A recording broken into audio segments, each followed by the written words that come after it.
سعودی عرب سے باہر اقامہ ہولڈرز جنہوں نے کورونا ویکسین لگوائی ہے اور توکلنا ایپ پر ان کا سٹیٹس امیون ہے، وہ سعودی عرب جا سکتے ہیں۔ اس حوالے سے ایک شہری نے سوال کیا ہے کہ وہ پاکستانی جنہوں نے پاکستان میں کورونا ویکسین لگوائی ہے، سعودی عرب جانے کے لیے ان کے لیے شرائط کیا ہیں؟ جوازات کا کہنا ہے کہ ممنوعہ ممالک جہاں سے مسافروں کے براہ راست مملکت آنے پر پابندی ہے، ایسے ملک سے آنے والے افراد مملکت آمد سے قبل 14 دن کسی دوسرے ملک میں قیام کریں۔ بعد ازاں وہ مملکت آئیں، تاہم انہیں مملکت آنے سے کم از کم 72 گھنٹے قبل PCR ٹیسٹ کرانا ہوگا۔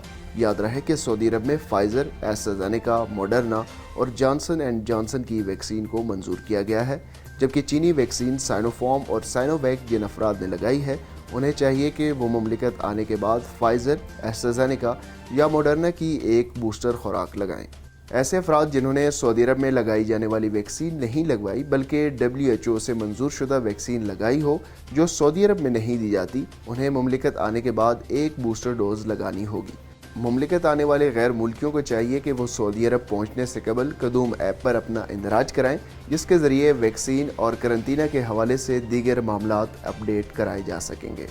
اس خبر کی تفصیل اور مزید خبروں کے لیے آپ وزٹ کر سکتے ہیں ہماری ویب سائٹ urdunews.com۔